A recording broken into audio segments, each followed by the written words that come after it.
बातचीत कार्यक्रम में मैं सुरेश सोनी आपका फिर से स्वागत करता हूं। कोरोना से हमारा संघर्ष जारी है।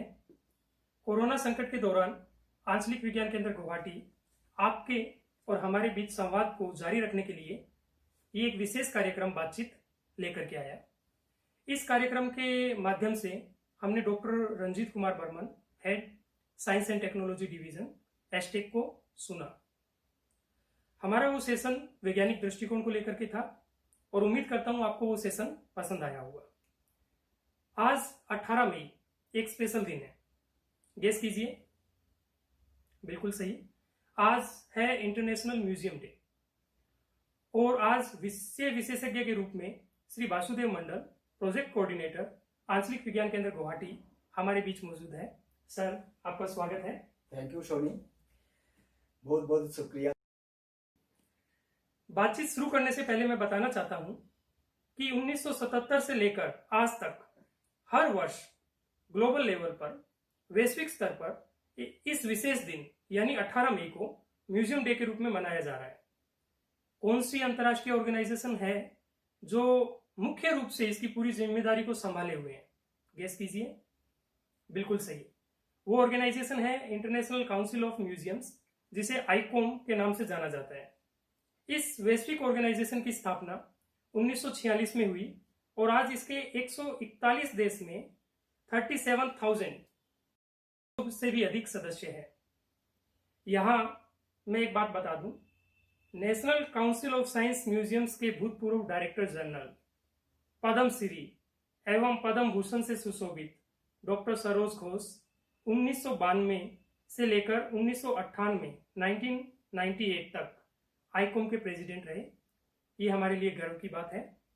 और जैसा कि बताया, हर साल 18 मई को इंटरनेशनल म्यूजियम डे मनाया जाता है, जिसकी एक विशेष थीम होती है, जिसकी सहायता से हम एक पॉइंट विशेष को प्रमुख रूप से सामने लेकर के आते हैं।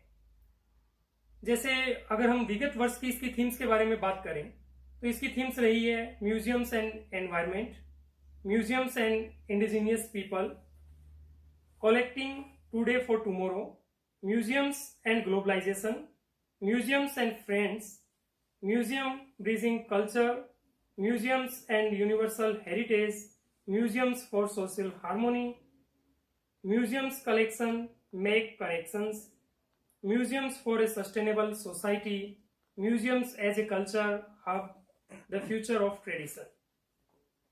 इस वर्ष इंटरनेशनल म्यूजियम डे की थीम है museums for equality, diversity and inclusion, यानी संग्रहालय समानता के लिए, विविधता एवं समावेशन। तो सर, यहां मैं आपसे पूछना चाहूंगा, इस थीम को लेकर के वैश्विक स्तर को देखते हुए आप क्या कहना चाहेंगे? If you thought globally, the theme is very perfect. You know, the total museum's environment should be for every peoples, because you know that museums have no boundary. तो हम लोगों को ये सोचना होगा ग्लोबली कि कैसे हम लोग हर कोने में आसानी से पहुंच जाए। इसके लिए हम लोगों को short term, long term policy को भी चेंज करना पड़ेगा। अभी हम लोग जिस सिचुएशन में है, इस सिचुएशन में हमारा सोच भी बदल गया। कैसे हम लोग प्रोग्राम करेंगे, कैसे उसको अपलोड करके, कैसे दूसरों प्लेटफॉर्म में, क्योंकि अभी ग्लोबली जो हालत चल रहा है, लॉकडाउन हालत, तो इसी हिसाब से हम लोगों को प्रोग्राम सेट करना पड़ेगा। जो थीम है, थीम इक्वलिटी, हर पीपल का ये हक बनता है म्यूजियम का अंदर क्या हो रहे हैं। बिल्कुल। तो उसको हम लोग इंक्लूजन करेंगे। हर पीपल को हम लोग कैसे इंक्लूजन करेंगे, म्यूजियम का साथ जोड़ने का जो पॉलिसी हम लोगों को बनाना चाहिए, ताकि जुड़ाव ज्यादा से ज्यादा हो, ज्यादा से ज्यादा लोग इससे जुड़ पाए। बिल्कुल सर, अभी मैं बात करना चाहूंगा हमारे देश के बारे में। भारत, जो कि विश्व की सबसे प्राचीन सभ्यताओं में से एक है, हमारा देश बहुसांस्कृतिक अनुभवों में अगर इसकी बात करें तो एक रंग बिरंगी किताब के रूप में इसको समझ सकते हैं, जिसके उत्तर में हम देखें एक और बर्फ से ढका हुआ हिमालय, और अगर हम दक्षिण में देखें तो उष्णकटिबंधीय वर्षावन मिलेंगे। बहुत चेंज देखने को मिलेगा। कर्क रेखा हमारे देश से गुजरती है, पूर्व में बंगाल की खाड़ी है, पश्चिम में अरब सागर है और बीच में हिंद महासागर से घिरा हुआ हमारा एक क्षेत्र है। हमारे देश में व्यंजनों को देखें, आस्था को देखें, कला को देखें, शिल्प को देखें, संगीत को देखें, प्रकृति को देखें, भूभाग, आदिवासी समुदाय को देखें कि अलग अलग तरीके के समुदाय देखने को हमको मिलते हैं।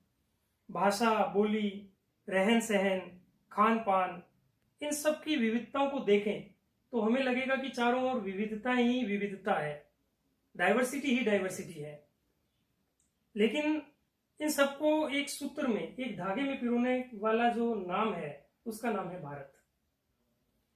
और इस भारत में अगर हम देखें तो हम जो पर्वतों की पूरी श्रृंखला उसका मजा ले सकते हैं, हम समुद्र किनारों का, तटों का, उनका एक अपना मजा ले सकते हैं, और हम राजस्थान के थार का अपना एक अलग मजा ले सकते हैं।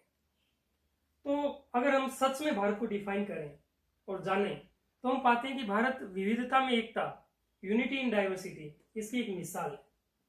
तो सर, जैसा कि इस थीम में भी हमको देखने को मिल रहा है डाइवर्सिटी, तो museums for equality, diversity and inclusion, इसको अगर हम भारत के संदर्भ में, हमारे देश के संदर्भ में देखें तो कैसे देखेंगे? भारत को बारे में जो बताया अच्छा लगा, जो रॉन्ग दे दिया भारत का ऊपर। तो भारत जैसे एक देश है, इसका बहुत सारी कल्चर, बहुत सारी भाषाएं, बहुत सारी जो भी आदमी का कल्चर का साथ उनको जो खानदान, पीना, रहन सहन, ये जो है इसका अंदर म्यूजियम को भी घुसना चाहिए। पहले जो म्यूजियम कल्चर था अभी वो कल्चर नहीं है। अभी म्यूजियम मतलब हर चीज का म्यूजियम, साइंस का नहीं, हर चीज का।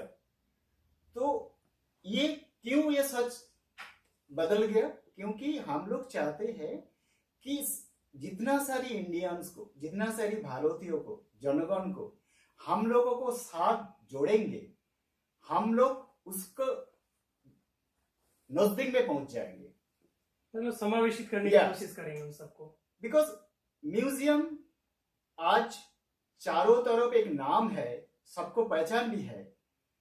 ये कोशिश हम लोगों को करना चाहिए, तो अभी हम लोग ये बता पाएंगे we are equal, we are in diverse condition. तो हम लोग क्या करेंगे, अभी जो सिचुएशन है, अभी इस सिचुएशन में हम लोग हर प्रोग्राम को, हर एक्टिविटीज को, हर फिल्म को, हर तरीका को हम लोग क्या करेंगे, भाषा चेंज करके, लैंग्वेज का ऊपर ध्यान देके इतना इजी कर देंगे, वो लोग आसानी से बेनिफिटेड हो जाएगा। ये हम लोगों को करना पड़ेगा, क्योंकि now museum can act a vital role as a actor.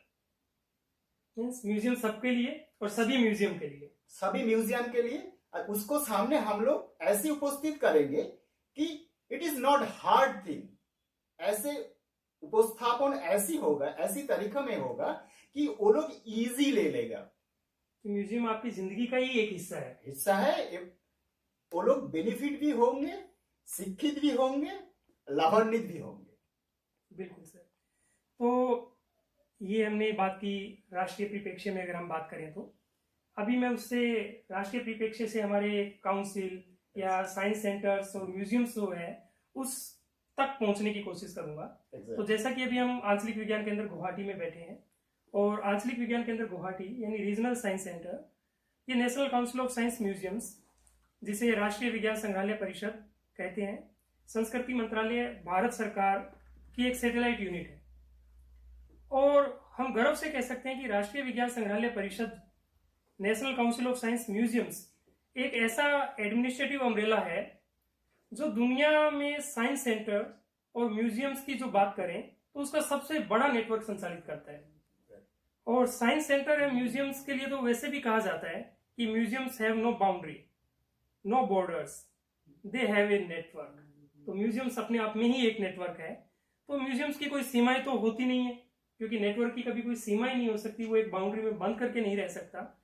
तो इन सब बातों को देखते हुए मैं आपसे पूछना चाहूंगा कि national council of science museums के संदर्भ में या फिर हमारे रीजनल साइंस सेंटर गुवाहाटी के संदर्भ में इस साल जो थीम है museums for equality, diversity and inclusion, इसके बारे में आप क्या कहना चाहेंगे? Thank you Suresh. जो बताया कि रीजनल साइंस सेंटर गुवाहाटी जो स्टार्ट हुआ था 1994 से, तो हमारा इधर का जो स्टेक होल्डर अभी ओनली आसाम में नहीं है, हमारा stakeholder total north east region में फैल गया है। तो हम लोग बहुत सारी कैटालिटिक सपोर्ट दे दिया नॉर्थ ईस्ट जोन में। जितना सारी म्यूजियम बनाया वो लोगों को साथ ऐसी नेटवर्क हम लोग बना लिया कि हर प्रोग्राम को, हर एक्टिविटीज को हम लोग नॉर्थ ईस्ट जोन में कोने कोने में हम लोग चाहते हैं कि वो लोग रीजनल साइंस सेंटर को पहचाने, वो लोगों को एक्टिविटीज देखे, वो लोगों को एक्टिविटीज समझे, वो लोगों को फीडबैक दे, जो कि हम लोग और बेटर कर पाएंगे। आंचलिक विज्ञान केंद्र ऐसी एक नाम है जो नॉर्थ ईस्ट का पहचान है।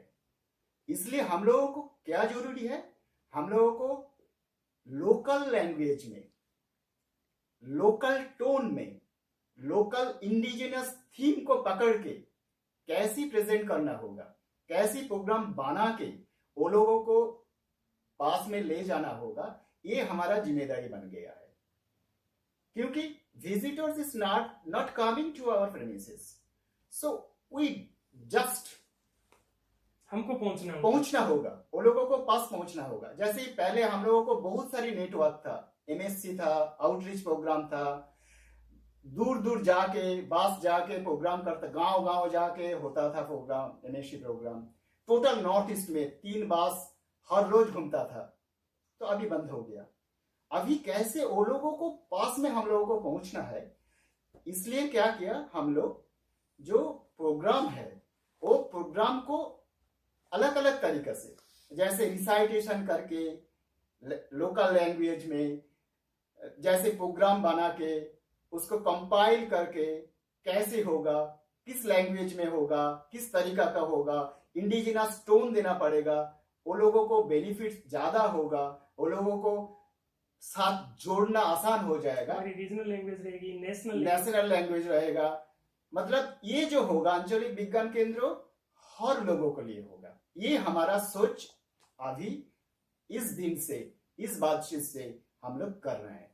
तो हमने जो डाइवर्सिटी की जो भी बातें बताई, जैसे चाहे वो भाषा है, चाहे वो क्षेत्र है, या फिर उनका इकोनॉमिक बैकग्राउंड है, या वो रूरल एरिया है, सब किसी भी रखते हुए किसी भी क्षेत्र को हमें छोड़ना नहीं है, सबको हमें अपने अंदर समावेशित करना है, एक इंक्लूसिव अप्रोच को हमको अपनाना है।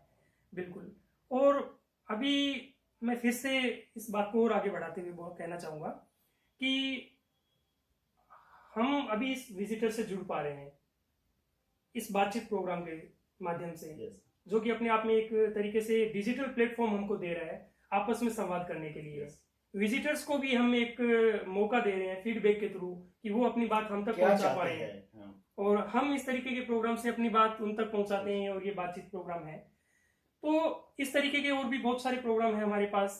तो मैं अभी आपसे पूछना चाहूंगा कि जो डिजिटल प्लेटफॉर्म है वो हमारे लिए किस तरीके से सहायक है, और किस तरीके से और अधिक सहायक हो सकते हैं, खासतौर पर कोरोना के इस संकट काल में।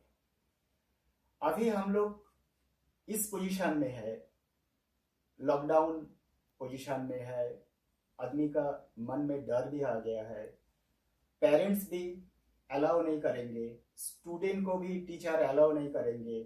ओके, सो हम लोगों को क्या करना होगा, हम लोगों को डिजिटली जितना सारी प्रोग्राम है तरीका बदल करके डिजिटली अपलोड करना होगा। तो ये डिजिटली अपलोड करने के लिए हम लोगों को क्या क्या बदलना पड़ेगा, अपने आप को बदलना पड़ेगा। आपको सोच को बदल के डिजिटाइज प्लेटफॉर्म में हम लोगों को यूज टू होना पड़ेगा।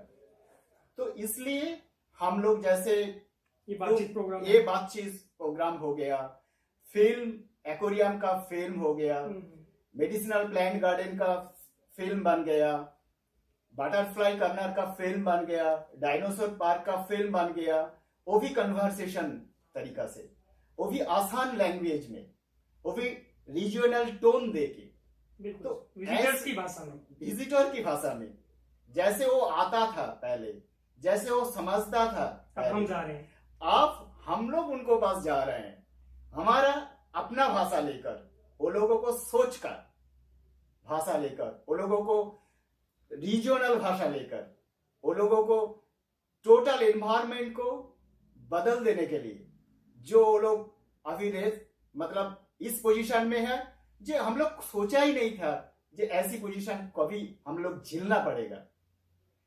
तो हमारा जो स्टेक होल्डर है, उनके लिए हम लोग भी बदल रहा हूं, हम लोग भी कुछ कर रहा हूं उनको लिए, उनको बेनिफिट के लिए।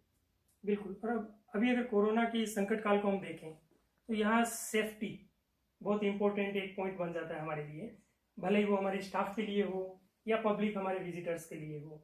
तो इसके लिए भी रीजनल साइंस सेंटर गुवाहाटी या national council of science museums बहुत सारे स्टेप अपनी तरफ से ले रहा है कि जब भी ये लॉकडाउन के पीरियड से हम बाहर निकलें तब हमारे विजिटर्स को किसी तरीके की कोई समस्या नहीं हो। जैसे कुछ एग्जिबिट्स को हम किस तरीके से मॉडिफाई कर रहे हैं, तो उसके बारे में थोड़ा बताना चाहेंगे। आंचलिक विज्ञान केंद्र ऐसी एक मंदिर है, विज्ञान का मंदिर है। हम लोग चाहते हैं कि जितना सारी विजिटर आएगा सेफ गैलरी विजिट करेंगे, सेफ वापस जाएंगे। इसलिए सैनिटाइजिंग, हर तरीका का sanitising, gallery sanitising, personal sanitising, conversation sanitising, दूर दूर से ये सब तो हम लोग कर रहा हूं। बीच बीच में हर गैलरी को साफ सुथरा रखना, डस्ट फ्री, हर एक तरफ का प्रेस करना, जो स्विच था, पुश स्विच था, ये सब चेंज करके हम लोग जो सेंसर बेस्ड स्विच ला रहा हूं, ये हर विजिटर को आसान हो जाएगा।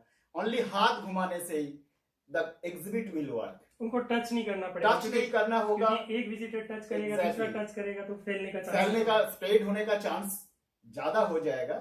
तो हम लोग रिप्लेस कर रहा हूं, हर एग्जिबिट को रिप्लेस करके नया सेंसर बेस्ड स्विचिंग सिस्टम कर देंगे। बिल्कुल। और हमारा जो बातचीत कार्यक्रम में ये जो आज का जो सेशन है, उम्मीद करता हूँ कि इंटरनेशनल म्यूजियम्स डे जो है उसके बारे में, साइंस कल्चर के बारे में, साइंस सेंटर्स के बारे में, इनके बारे में हम काफ़ी कुछ बात कर पाए हैं। और आने वाले सेशन में हम आगे अपनी बातों को और रखेंगे और हमारे पास एक्सपर्ट्स आएंगे, और जो पहले एक्सपर्ट आ चुके हैं उनको फिर से हम बार बार इन्वाइट करेंगे। तो उम्मीद करता हूँ बातचीत प्रोग्राम आप देखेंगे, आपको पसंद आएगा। आप अपना फीडबैक हमें देते रहिए ताकि हम प्रोग्राम को और अच्छे से अच्छा, बेहतर से बेहतरीन बना सकें। इसी के साथ थैंक यू वेरी मच आने के लिए सर, और अपनी जो एक्सपर्ट जो ओपिनियन है वो thank you very much visitors के बीच रखने के लिए। और विजिटर को भी आंचलिक विज्ञान केंद्र का तरफ से very very happy international museum day. आप लोग अच्छा रहे, घर में रहे, सुस्त रहे, सेफ रहे, ये उम्मीद करके आज आप लोगों को फिर से बहुत बहुत धन्यवाद।